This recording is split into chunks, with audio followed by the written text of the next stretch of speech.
Hello students. हमारा topic चला था बेसिक टर्म्स इन अकाउंटिंग।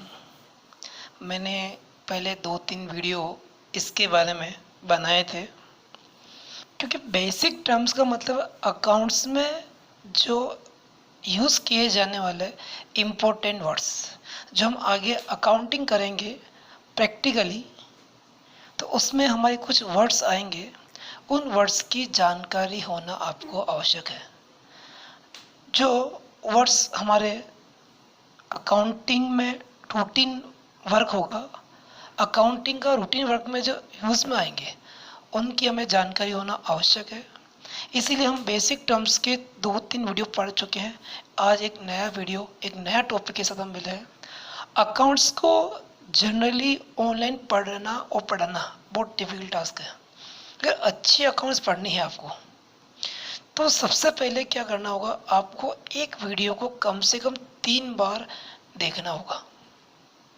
यदि आप अकाउंट्स के वीडियो को 3 बार देखते हैं, तभी जाके अकाउंटिंग के जो एक एक वर्ड है, जो थ्योरी है, वो आपको लर्न हो पाएगी और आगे आपके लिए अकाउंट्स बहुत बहुत बहुत ईजी हो जाएगी। अकाउंट्स आई कॉन्टेक्ट से पढ़ाई जाती है। अकाउंट्स जो पढ़ाई जाती है वो आई कॉन्टेक्ट से पढ़ाई जाती है। बच्चे के माइंड को रीड करके उसको समझाया जाता है। बट मैं ना तो आपके सामने लाइव हूँ भी, मैं आपको ऐसे वीडियो बना के शेयर कर रहा हूँ। तो आप लोगों से एक रिक्वेस्ट है कि वीडियो को कम से कम 3 बार देखें ज़रूर।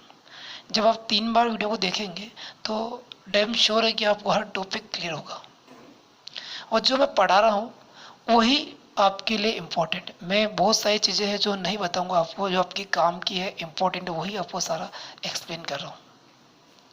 तो आज हमारा टॉपिक है, वो है एसेट्स। बेसिक टर्म्स में है in accounting, basic terms in accounting में जो आज हमारा टॉपिक है वो क्या, assets. These topic are most important. ये टॉपिक जो है बड़ा इम्पोर्टेंट टॉपिक है। अच्छा, इसका मीनिंग क्या होता है एसेट्स? सिंपल बात करूँ, आप इस वक्त लिख रहे होंगे तो आपके हाथ में आपका पेन है। पेन आपकी एसेट्स है। जिस पेन पर ओनरशिप राइट आपके लिए है, वो आपकी एसेट्स है। यदि आपके बैंक अकाउंट में कोई पेमेंट पड़ा हुआ है तो उसके भी क्या है, आपकी एसेट्स है। वो क्या, बैंक अकाउंट में जो बैंक बैलेंस है वो भी क्या, आपकी एसेट्स है। लेकिन मैं बात करता हूँ बिजनेस में, मैं बात करता हूँ बिजनेस के अंदर, मैं बात करता हूँ बिजनेस के अंदर। बिजनेस के अंदर एसेट्स का मीनिंग क्या है, तो एक बार ध्यान से मैं जो आगे लिखा हुआ है मीनिंग समझे आप लोग। मैं समझा तो एक बार पहले आपको, फिर इसको अपन देखेंगे। एसेट्स को हिंदी में बोलते हैं परिसंपत्तियाँ। एसेट्स को हिंदी में बोलते हैं परिसंपत्तियाँ, यानी शॉर्ट में संपत्तियाँ। क्या बोलते हैं? एसेट्स को बोलते हैं संपत्तियाँ। एसेट्स को बोलते हैं संपत्तियाँ बोलते हैं। संपत्तियों का मीनिंग क्या है? व्यवसाय की ऐसी आर्थिक साधन जहाँ से इनकम उत्पन्न होती है। व्यवसाय की ऐसे इकोनॉमिक रिसोर्स, बिजनेस के ऐसे इकोनॉमिक सोर्स जो बिजनेस में जिनका एक मूल्य होता है, जिनका एक वैल्यू होती है, जिनको टर्म्स ऑफ मनी में लिखा जाता हो, जिनको मुद्रा में, रुपए में लिखा जाता हो।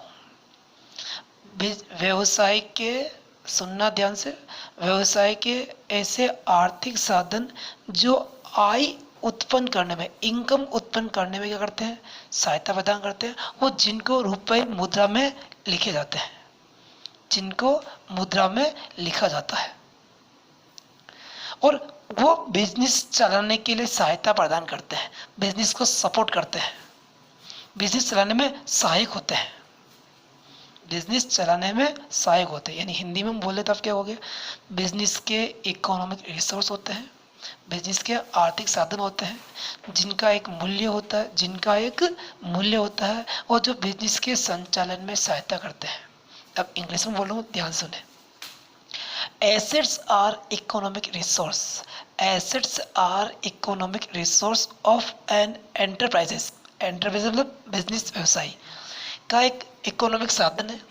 That can be usually expressed in money of terms. Expressed का मतलब प्रकट करना, एक्सप्रेस का मतलब प्रकट करना, इन मनी ऑफ टर्म्स जिसको मुद्रा में प्रकट किया जाता है। वही लेना, एसेट्स क्या है? इकोनॉमिक रिसोर्स है जो एक व्यवसाय की, व्यवसाय का संपत्ति इकोनॉमिक रिसोर्स होती है जो जिन्हें मुद्रा में प्रकट किया जाता है। Usually expressed in money of term, expressed in money of term. आगे क्या कहा? Assets are items of value. Assets are item of value used by the business, used by the business in the operations, जिनका उपयोग व्यवसाय के संचालन में किया जाता है, जिनका मूल्य होता है और जिनका संचालन व्यवसाय के लिए किया जाता है। ये था हमारे पास एसेट्स। एसेट्स को क्लासिफाइड करते टू टाइप्स है। एसेट्स का ब्रॉडली क्लासिफाइड मतलब बड़े लेवल पर अगर क्लासिफाइड किया जाए तो एसेट्स का जो क्लासिफाइड किया जाता है टू टाइप्स है। एक तो होती है non current assets, non current assets, non current assets. और सेकंड होता है हमारे पास current assets. Non current assets में क्या क्या आता है और करंट एसेट्स में क्या क्या आता है, तो जनरली हम बात करेंगे नॉन करंट एसेट्स में वो सारी एसेट्स आती है जो more than 1 year no change हो, अनचेंजेबल हो, 1 वर्ष तक जिनमें चेंज नहीं होता है या 1 से अधिक वर्ष तक स्थिर रहती है, तो उन्हें बोलते हैं नॉन करंट एसेट्स। अच्छा सर, करंट एसेट्स क्या होता है? तो करंट एसेट्स का मीनिंग है जिनको विद इन 1 ईयर में जिनकी वैल्यू क्या होती है? चेंज होती रहती है, जिनकी वैल्यू विद इन 1 ईयर में चेंज होती रहती है, उसे बोलते हैं करंट एसेट्स। तो हम बात करेंगे एसेट्स का क्लासिफिकेशंस।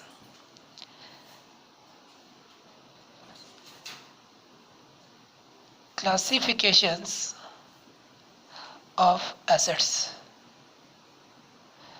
Classifications of assets. हम एसेट्स को क्लासिफाइड करते हैं टू टाइप से। फर्स्ट करते हैं हम लोग non current assets, non current assets. एक करेंगे हम लोग करंट एसेट्स। करंट एसेट्स की बात करें हम लोग टू टाइप्स। अच्छा, नॉन करंट एसेट्स में क्या क्या आता है? नॉन करंट एसेट्स में क्या क्या आता है हम बात करते हैं। नॉन करंट एसेट्स में, नॉन करंट एसेट्स में बात करें हम, एसेट्स को हमने क्लासिफाइड किया था टू टाइप्स, यानी कि classification of assets. Classification of assets जो है हमारे पास वो क्या है? First non current assets, non current assets. अच्छा, नॉन करंट एसेट्स क्या है? मैंने समझाया था आपको, ऐसी एसेट्स जो लॉन्ग टर्म होती है, दीर्घकालीन होती है, जिनका बिजनेस में 2 साल 4 साल 10 साल तक के लिए स्टेबिलिटी होती हो, जो लंबे समय के लिए एक बार खरीद लेंगे हमारे पास आ जाएगी, वो 5 साल 10 साल 20 साल 50 साल तक चलती रहेगी, उसे बोलते हैं नॉन करंट एसेट्स। यानी कि मिनिमम 1 साल से अधिक होगी, जिसकी टर्म पीरियड, टाइम पीरियड जो है, टाइम पीरियड जो है वो क्या होगा? 1 साल से अधिक होगा। करंट एसेट्स ऐसे एसेट्स जिसका 1 साल में कई बार वैल्यू चेंज हो जाएगी, जिसकी वैल्यू 1 साल में कई बार चेंज हो जाएगी। अच्छा, नॉन करंट एसेट्स में क्या क्या आता है? तो सबसे पहले आता है फिक्स्ड एसेट्स। सबसे पहले क्या आता है? Fixed assets. क्या आता है? फिक्स्ड एसेट्स यानी स्थायी संपत्तियाँ, यानी कि स्थायी संपत्तियाँ आती है। अच्छा, स्थायी संपत्तियों में क्या क्या आता है? टेंजिबल एसेट्स, ऐसी एसेट्स जिन्हें आप देख सकते हैं, छू सकते हैं, हाँ, जो आपकी आंखों के सामने हैं, उन्हें बोलते हैं टेंजिबल एसेट्स। इंटेंजिबल एसेट्स भी होती है। फिक्स एसेट्स में सेकंड होती है, पहले तो क्या है? Tangible assets, touch and feel, सा, देख सकते हैं, छू सकते हैं, महसूस कर सकते हैं। इंटेंजिबल है तो हमारे सामने बट दिखाई नहीं देती है, सर ऐसी एसेट्स कौन सी होती है? सर ऐसी एसेट्स कौन सी होती है जिसे हम देख नहीं सकते? बिल्कुल करेक्ट है, goodwill, patent, copyright, trademark, softwares. क्या बोला? Goodwill, patent, copyright, trademark, softwares. ऐसी कई सारे बिजनेस में एसेट्स होती है जिन्हें इंटेंजिबल बोलते हैं, जिसे हम ना तो देख सकते ना छू सकते। हाँ, बस उनके बिजनेस में एक वैल्यू होती है और उनकी वजह से बिजनेस में प्रॉफिट भी होता है, बिजनेस चलाने में सपोर्ट भी मिलता है, बिजनेस चलाने में सपोर्ट भी मिलता है।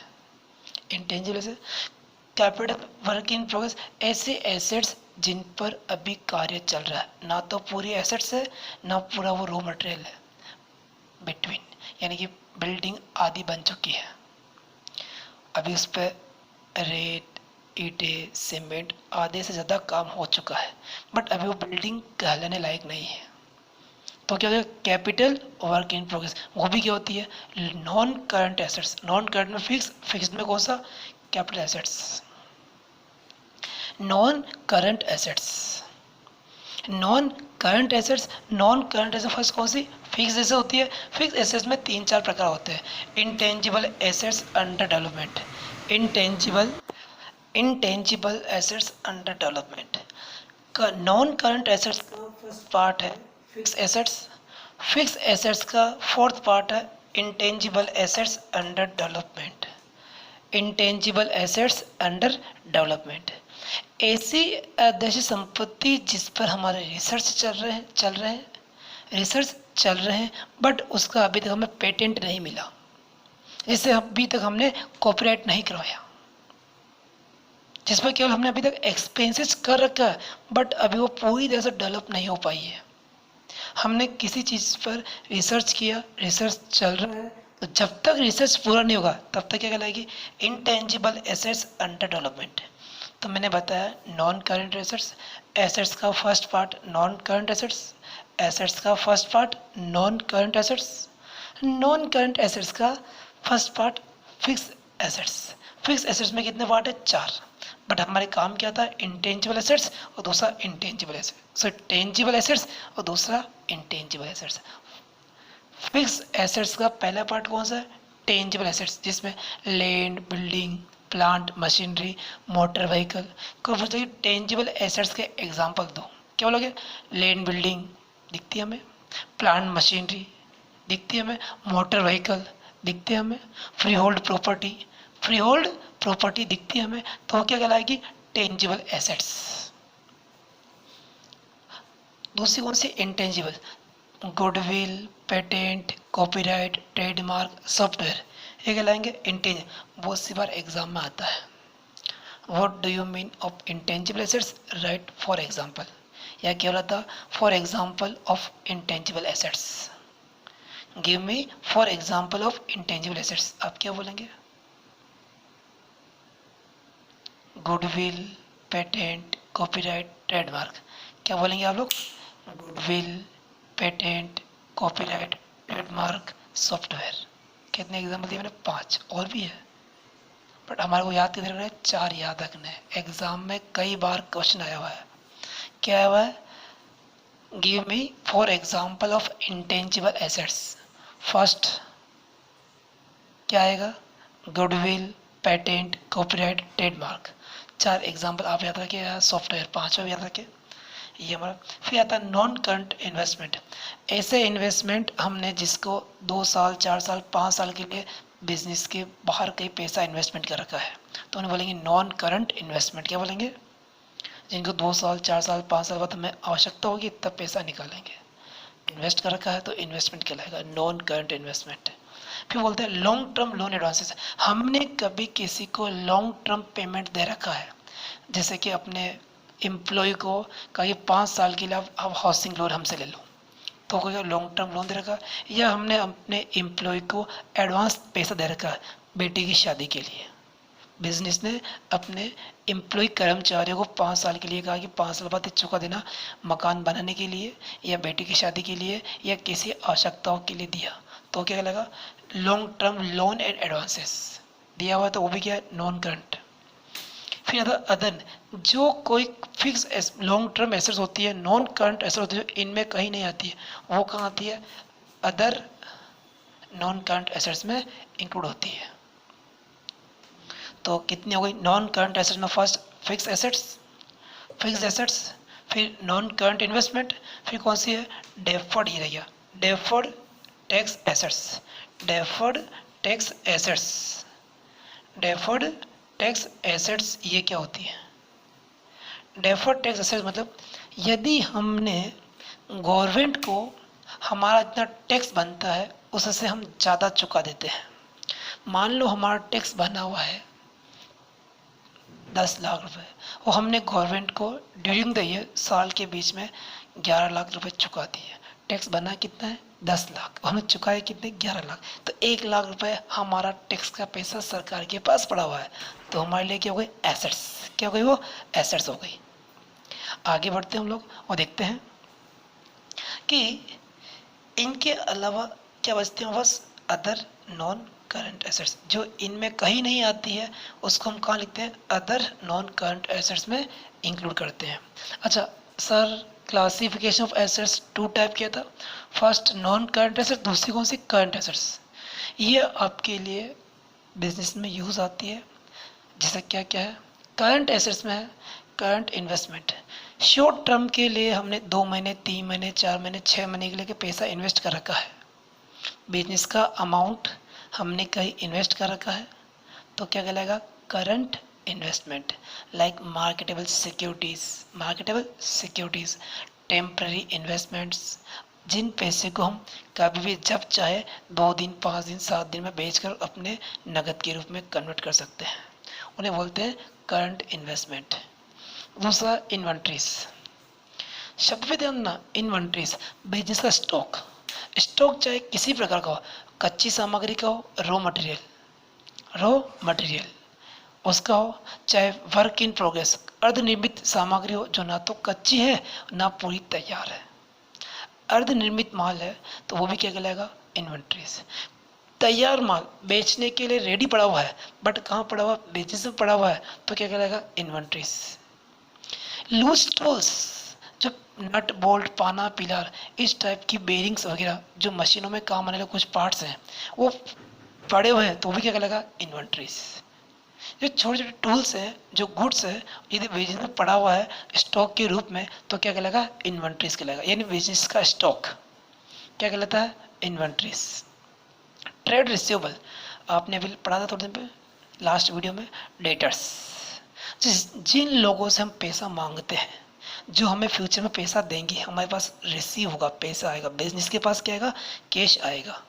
कौन देंगे? हमारे कस्टमर्स। कस्टमर को हम बोलते हैं डेटर्स, या बिल रिसीवेबल जो होता है, जिनसे पैसा हमने भविष्य में आना है, प्राप्त करना है, वो लोग कहलाते हैं ट्रेड रिसीवेबल, व्यापारिक देनदार, व्यापारिक देनदार बोलते हैं ट्रेड रिसीवेबल। ये भी क्या? करंट एसेट्स आते हैं, पैसा आएगा और हमारे पास ट्रेड रिसीवेबल कम हो जाएंगे, कैश हमारे पास आएगा, फिर और आएगा ट्रेड, और हमने ग्राहकों को उधार माल बेचा तो वापस डेटर्स बढ़ जाएंगे, तो पैसा आता जाता रहता है। तो ये क्या होती है? Current assets. क्या होती है? करंट एसेट्स होती है। उसके बाद बढ़ते हैं हम लोग cash and cash equivalent. Cash and cash equivalent, cash का मतलब नगद पैसा जो गले में पड़ा रहता है, नगद अमाउंट जो हमारे पास गले में पड़ा हुआ है, मनी बॉक्स में पैसा पड़ा, वो तो होता है कैश।